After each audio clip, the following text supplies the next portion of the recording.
This is a follow-up video from the previous videos I've covered on Bitcoin and the 4-year cycle. I know the last video obtained a lot of attention, a lot of views, up to around about 100,000 views already, so thank you very much for sharing that. If you haven't shared it, please do so, because it is the cornerstone of the 4-year journey. That video does cover the entire expectation for the coming bull market, the accumulation phase followed by the awareness and the retail phase of the next Bitcoin 4-year cycle, and it will be referenced continuously in all the subsequent videos and the future website that's coming soon. Everything will point back to that 4-year cycle. That 4-year cycle video will be referenced frequently, so it's important that you share that for me and help spread the word. In addition, if you're watching this video today and have not seen the 4-year cycle video, stop the video right now. It's not going to help. Go back and watch that 4-year cycle video that's posted here on YouTube, and soon will be posted on the new website, which is the 4-year journey. That's the logo I have up on the screen right now. The 4-year journey, a Bitcoin HODL story. The purpose of the 4-year journey HODL strategy is not simply to buy and hold, although that is a big part of it.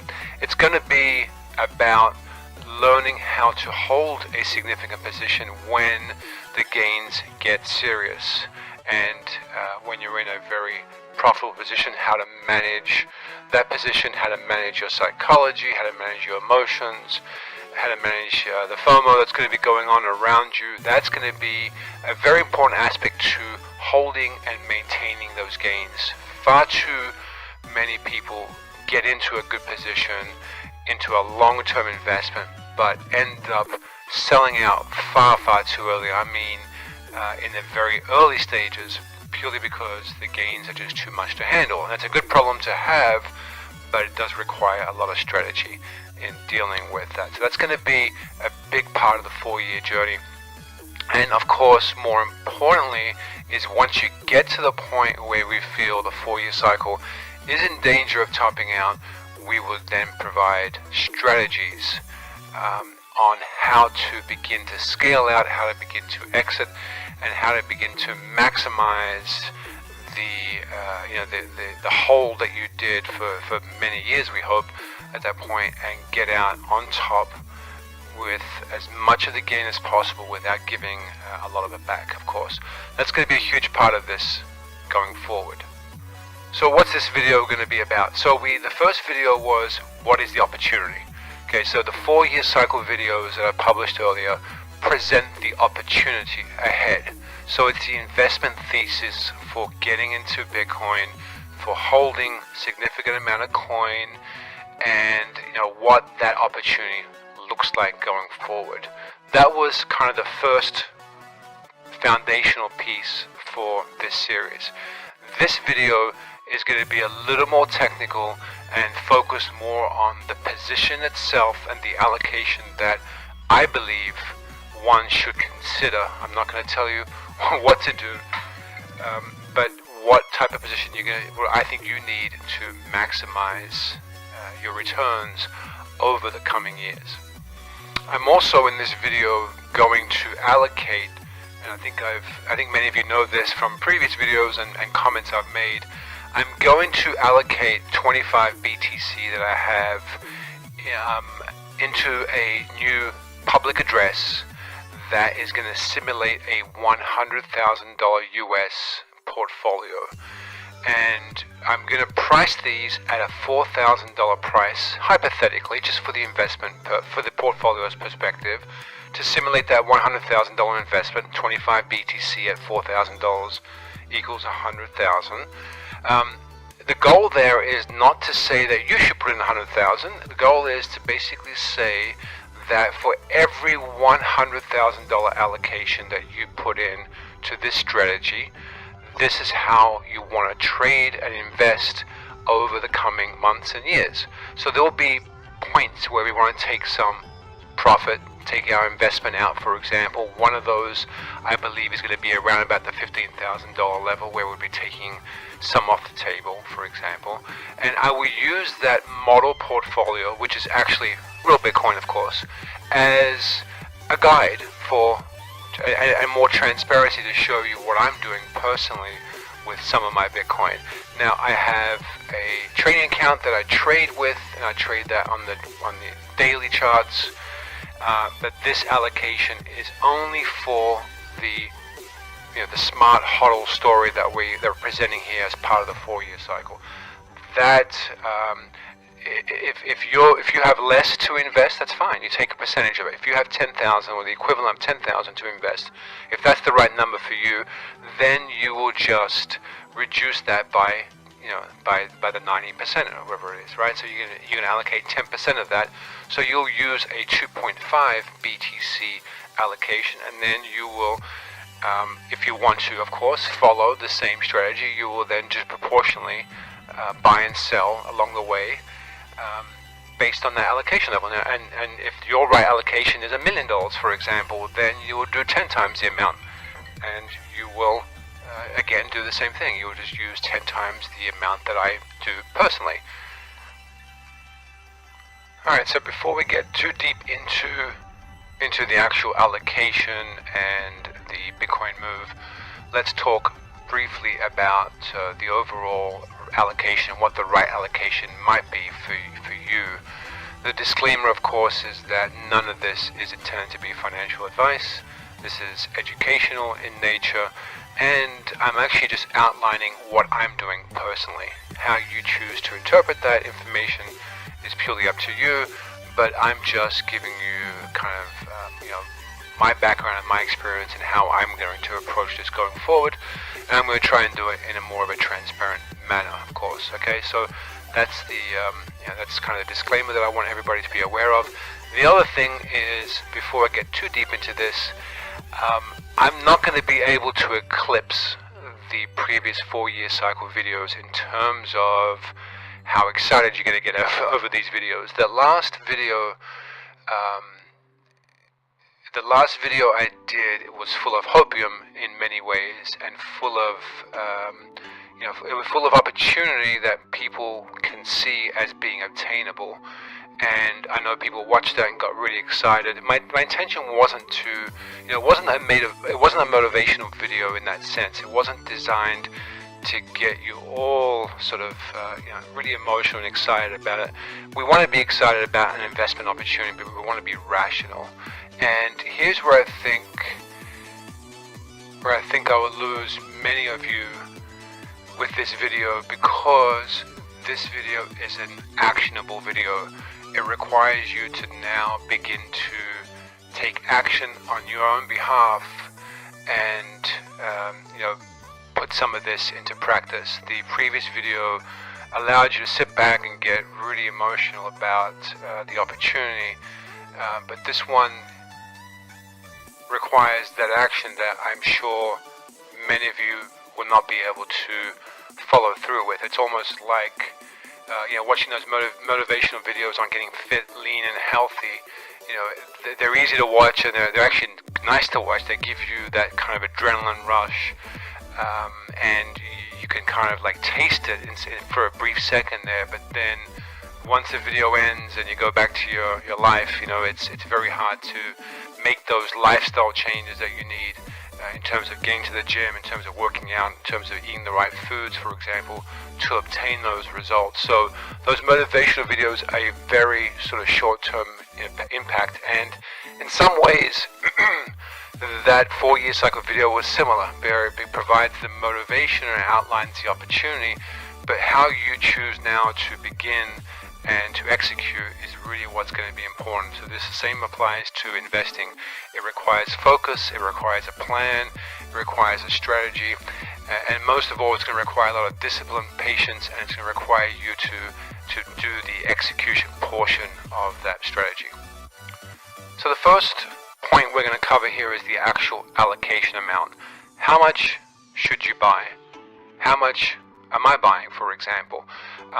And what's the thought process behind that? So simply, we want a position in Bitcoin to take advantage of the 4-year cycle opportunity to be able to walk away with it significantly financially free, right? But we don't want to approach it with a sense that we're going to get filthy rich.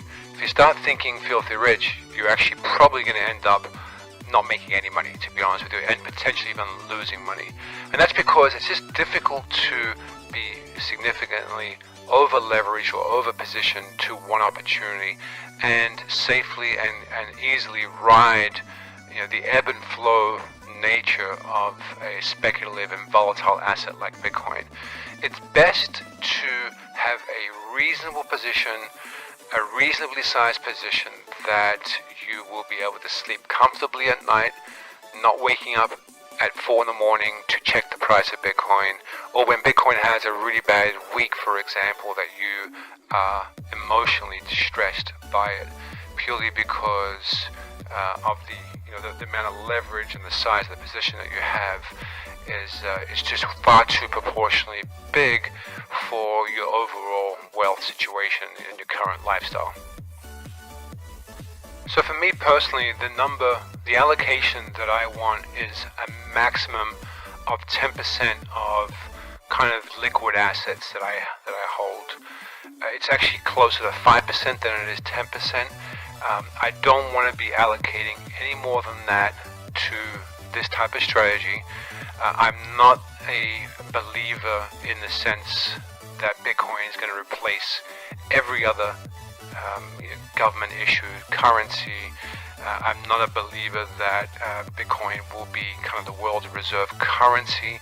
I do believe it will hold a significant store of value, probably more than the value of all gold, for example, of $8 trillion. I think it's going to have a significant place within the world financial system, but I don't see it going much more beyond that for reasons sort of beyond this video, right, the time we have allocated.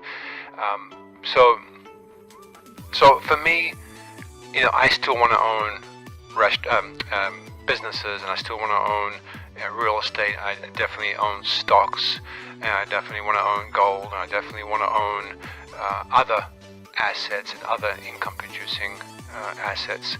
And this, for me, is just one component of my overall investing and wealth strategy. Okay, so having an allocation of more than 10%, in my opinion, even though the opportunity is so great, is I wouldn't call it reckless, but it's unnecessary. And certainly if it goes beyond 20%, I would call that reckless. And if you're borrowing funds or trying to get as much exposure as you can to Bitcoin, because you see price, like I do, potentially getting up to that, that 6-figure and beyond area, then going back to what I said earlier, it's going to be very difficult to hold that position, because the amount of stress it's going to create, it's going to cloud your judgment, and it's going to make it very easy for you to lose that position at some point along that journey. So for me, 5%, 7% is a good enough allocation. I also have an allocation on the trading side at double that size as well.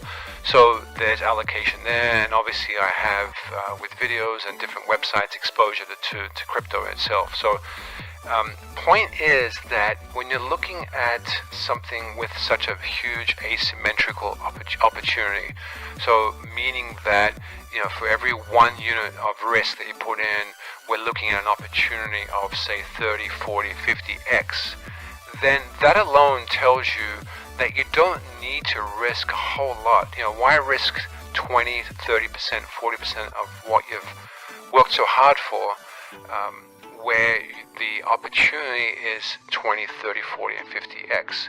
There's no sense, there's no point in doing that.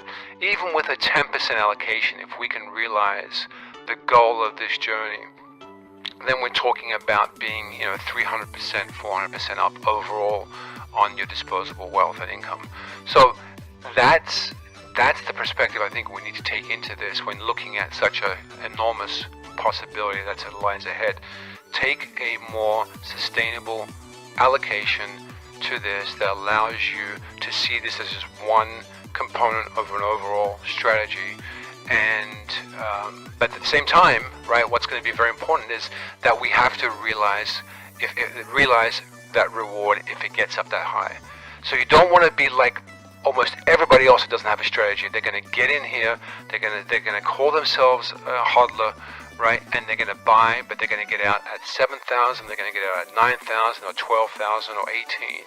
If you're going to do this, right, reduce your allocation to a very manageable size, so we can get to the point where if Bitcoin hits 50 and 60,000 and 100,000 and 150,000, that we have the exposure where nobody else or very few are going to be able to have that exposure. So that's the trade-off, and that's the reason why we want a manageable allocation, because we want to be able to, when prices at that point, we want to be able to say, yeah, this is what we planned for. This was at least the goal. It wasn't the prediction, it was just the goal, and we're here now, and we have a plan, and we're going to execute that plan all the way to the end.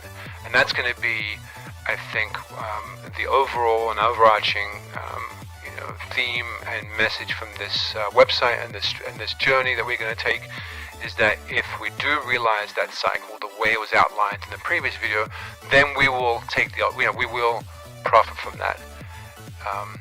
And along the way, we will have risk mitigation built into this.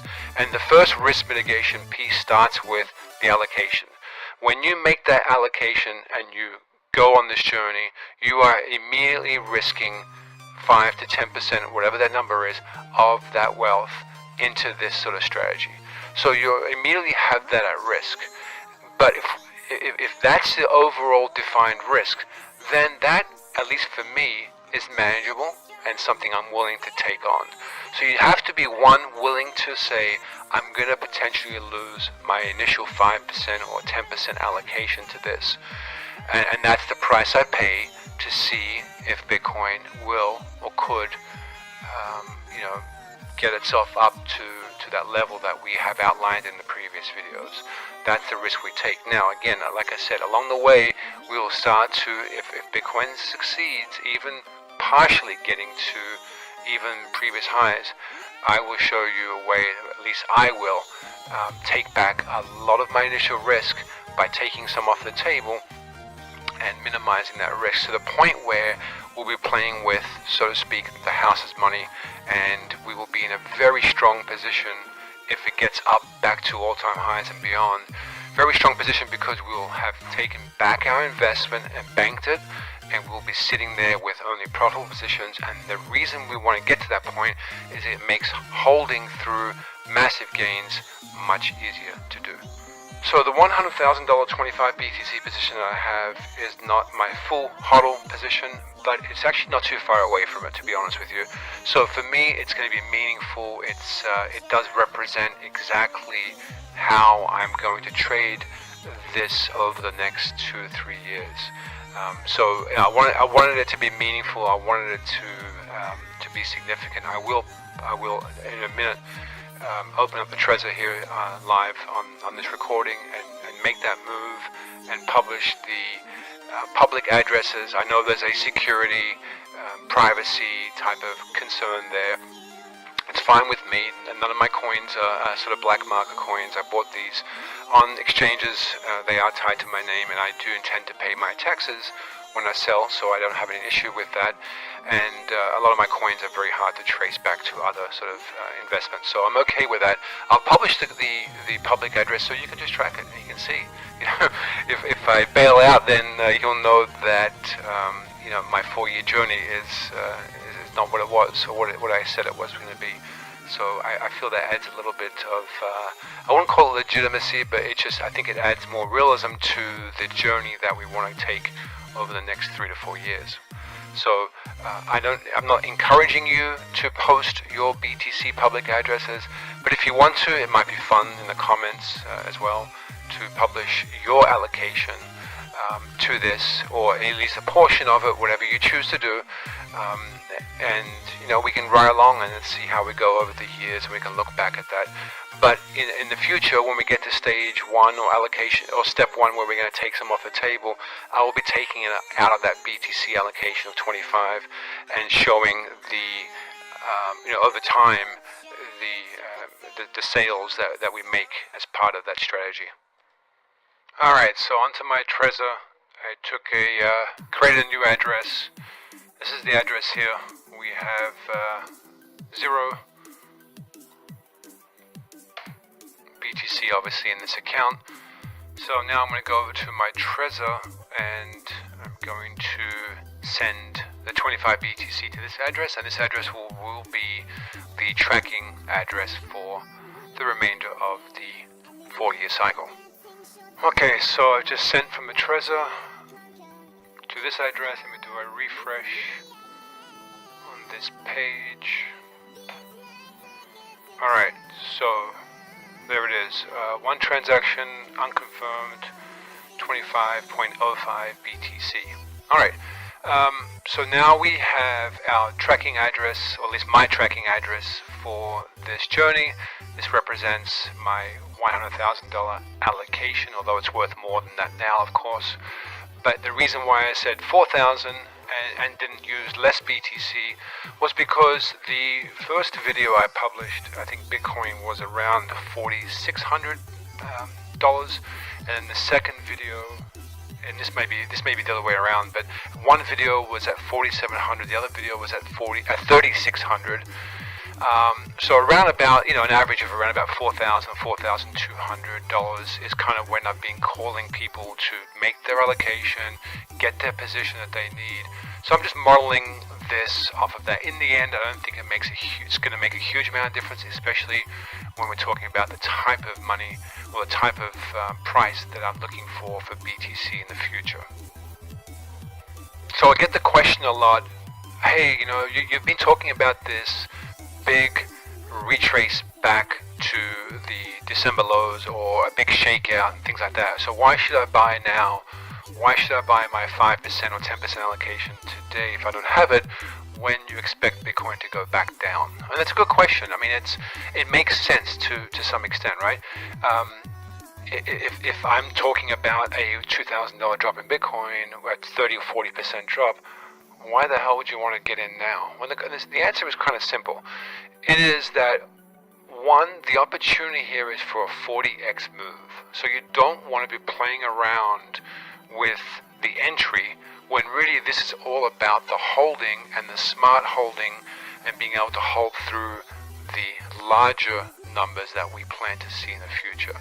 It's all going to become irrelevant if Bitcoin gets to 150,000 and you haven't gotten that position yet, right?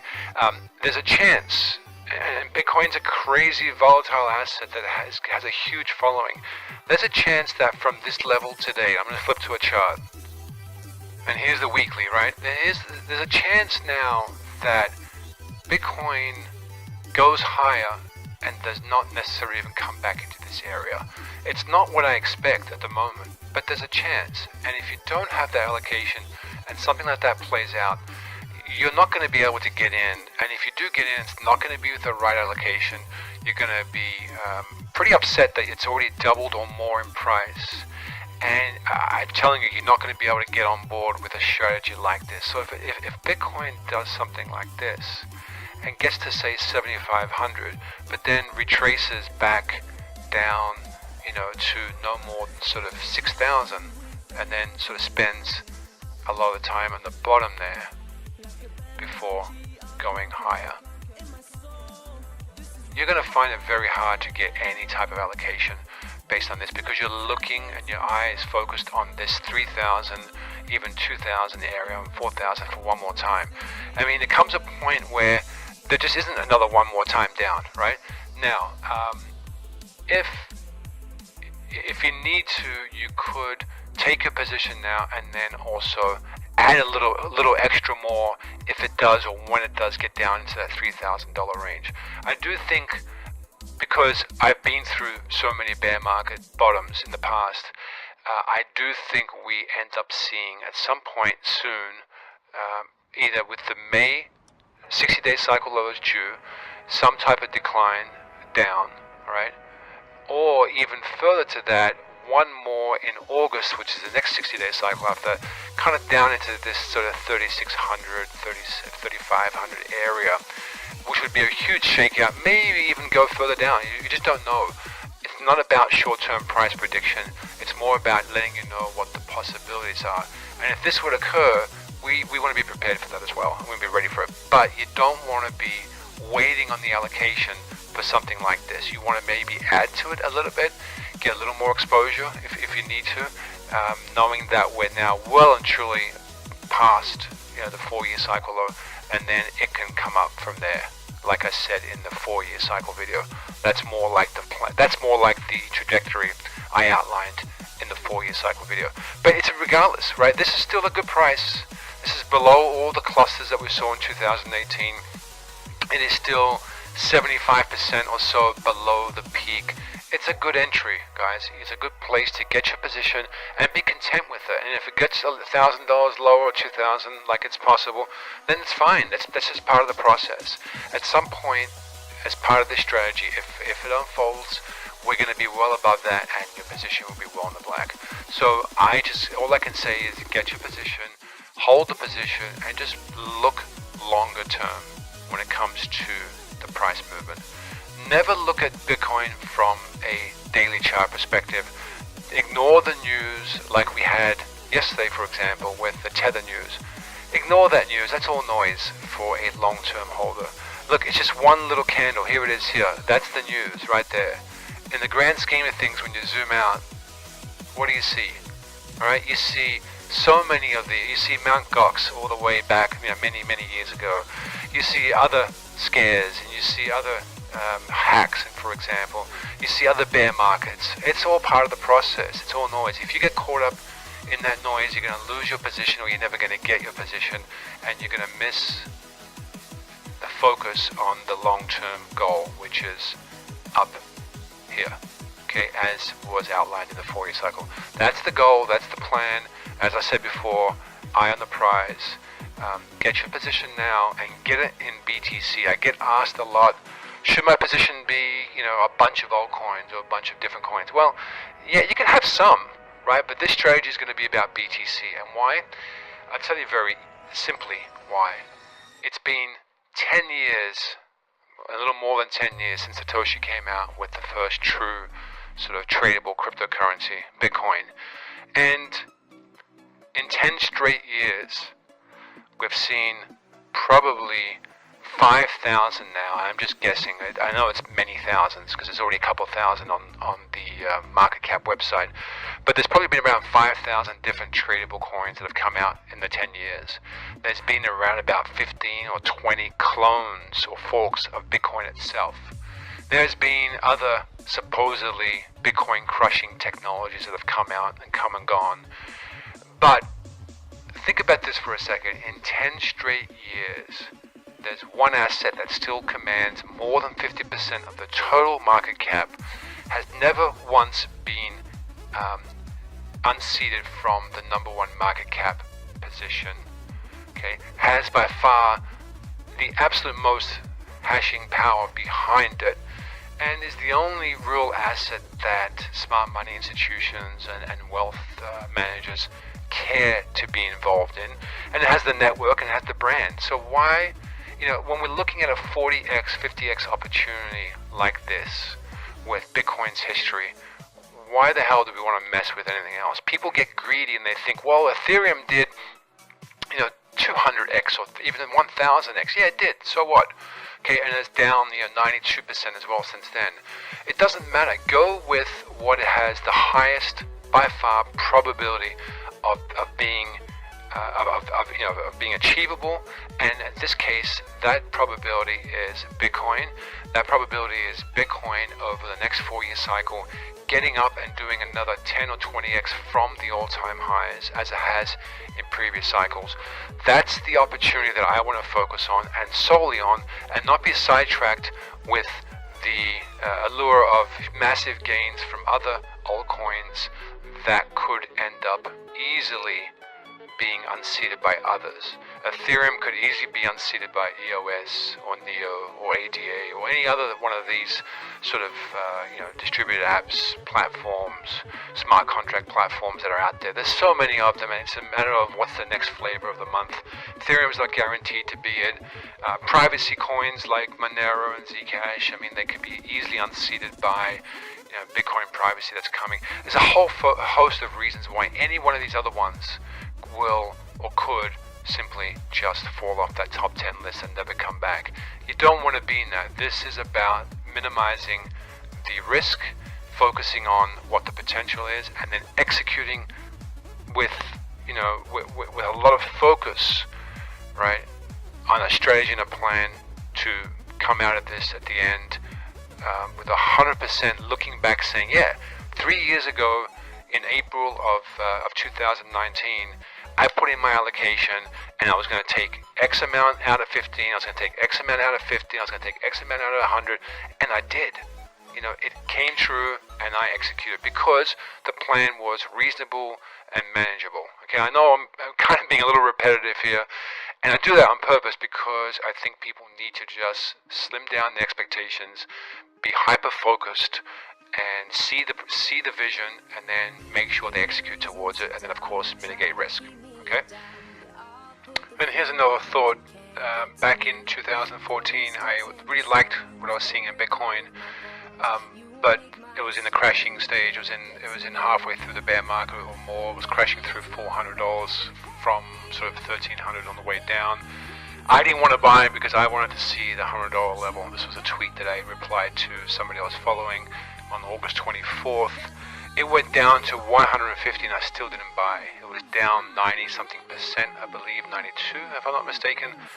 And I never bought. And I never bought until I got back up, I think it was like a year later, towards the end of the following year, something like $850 or $900, 10 times higher, or from the 150 bottom, around 6 times higher.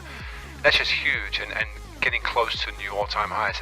That would be the equivalent of around about $15,000 today, getting back 3/4 of the way back up before getting back in. So that's the risk you run by waiting too much. And look at this, from the $300 level where I could have bought at, it went to 20,000. I eventually did buy, and I eventually got out quite a bit out from around 10 to 20,000. Point is though that it never seems like the best time to buy, and sometimes it's not the best time.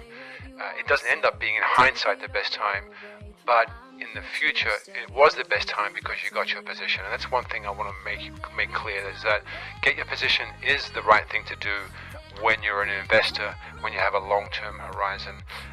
You're never going to be able to catch that very bottom. People like to think that they can, but trust me, even when a big capitulation comes, you're going to be too scared to enter at that point.